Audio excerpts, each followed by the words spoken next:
meteorologist Cindy O'Quinn in the UF Weather Center. As we're looking at our future track, well, we're not really looking at it for rainfall or clouds because we have clear blue skies in the forecast for your Thursday.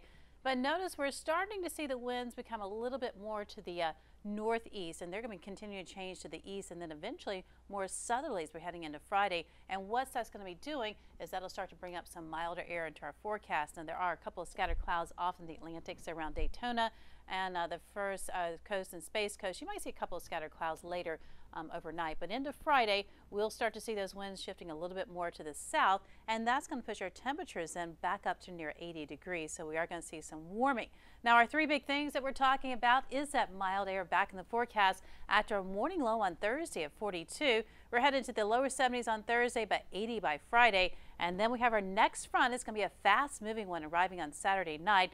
The tropics, though, we're watching a low in the western Caribbean, expected to bring some heavy rain to South Florida as we're getting into Saturday afternoon, but it's also going to be very quickly moving out of the state. Now our forecast temperature-wise, still 72 degrees at 4 p.m., but it drops quickly so that by 8 o'clock we're looking at upper 50s. The winds start to die down and those temperatures continue to drop, and we'll see upper 40s then by 2 a.m. with those temperatures then expected to bottom out around 46 degrees for tomorrow morning, 42 for High Springs, 44 for Cross City, and 56 a little bit milder around Cedar Key. We'll see those highs then warming up very nicely in the afternoon. 80 here in Gainesville, 80 Ocala, and 79 for Lake City. So a pretty nice fall afternoon shaping up. Now as we get into the drier period, we're going to see that changing then again by Saturday afternoon.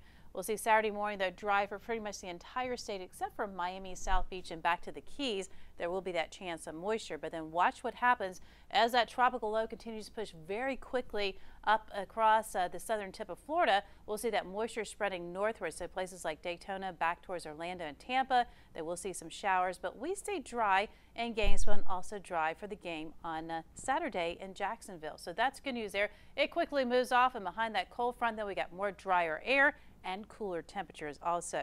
So your extended forecast, and as we're looking at things heading into the next 6 days, we're going to see that warm up into the low 80s by Saturday, but then cooling off to 68 on Sunday.